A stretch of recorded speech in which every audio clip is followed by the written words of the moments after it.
When a person isn't able to buy a home, they start looking into Louisville rent-to-own, owner finance, or lease option homes.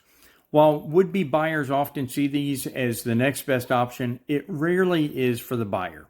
There's nothing inherently wrong or immoral about selling or renting property with these methods, but there is an opportunity to abuse these tools and take advantage of an unsuspecting buyer or tenant. Here are 5 things you need to consider before starting the search for a rent-to-own or lease with option home in Louisville. 1. What are Louisville rent-to-own homes? A rent-to-own home is just that. You are a tenant renting the home until you make the final payment and then you own it. If you don't complete the purchase, i.e. make the last payment, you may forfeit all of the money you paid up until that point. Now, this has been challenged in a court where an evicted renter had been there for a number of years and a judge determined that they had a vested equity in the property. However, if you simply walk away, you lose it all.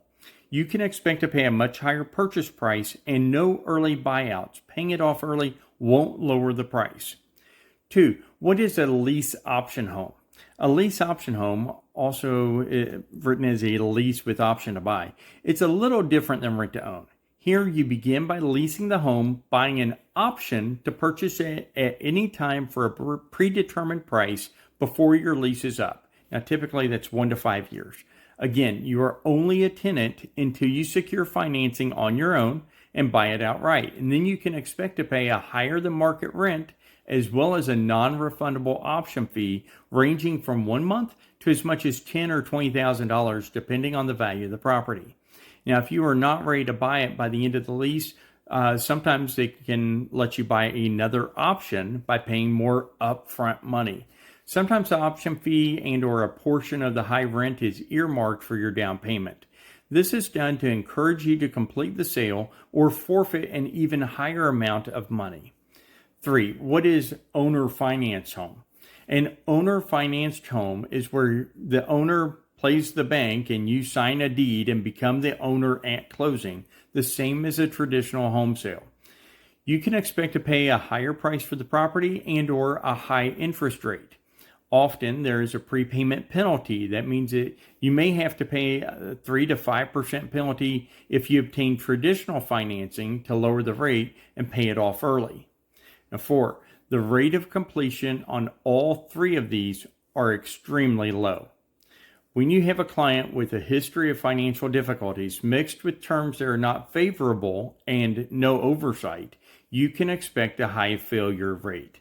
With owner finance or lease option homes, the buyer or tenant is out of pocket with a huge sum up front. Whether it is from tax returns, inheritance, or a lawsuit, the buyer finally has a nest egg and all of this is gone if the deal falls through. With rent-to-own homes, they are often overwhelmed with high payments that can ultimately end in eviction. Be aware of the high risk of default and what you stand to lose if it happens.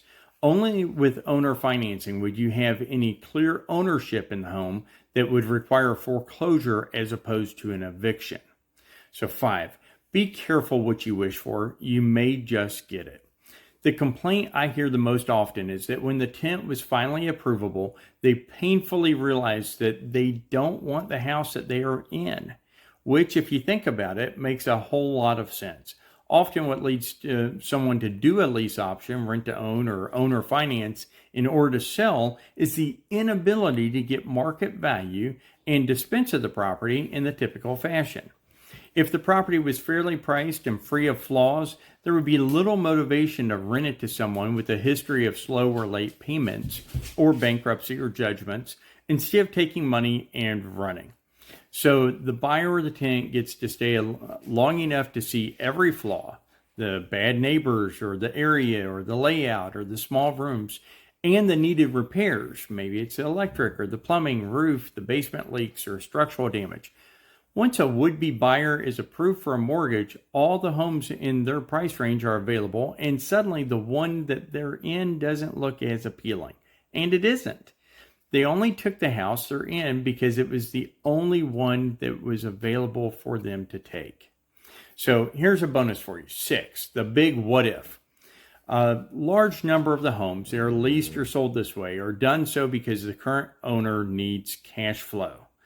They need the money to pay current mortgages on a vacant house. What if you pay all the money as agreed, but the seller doesn't pay the bank that they owe the money to? That's right. Your only recourse is to sue for your loss when you as a tenant are forced to leave because the seller failed to pay their mortgage. In other circumstances, the seller may have judgments against them or liens against the house that make the transfer impossible until it's paid in full. There is equal risk on both parties of these transactions. Recognize what is driving you to make the decisions and then choose to make better decisions. If you think you'll be able to be in a better position to purchase in a year or two, then buckle up, tighten the belt, start a budget and credit building plan. It is tough to be patient, but you have a long-term benefit of making good decisions. If you want some more help on this, if you want to talk a little bit more about your circumstances and how you can become a homeowner, give me a call. I'm Mark Atterbury with Louisville Market Realtors. You can reach me directly at 502-224-1039.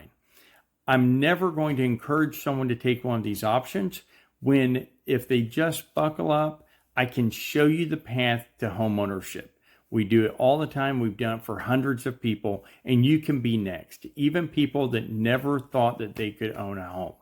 We can show them a way, but you have to put in the work. If you're willing, I'm willing. Give me a call. Again, 502-224-1039. Look forward to talking with you.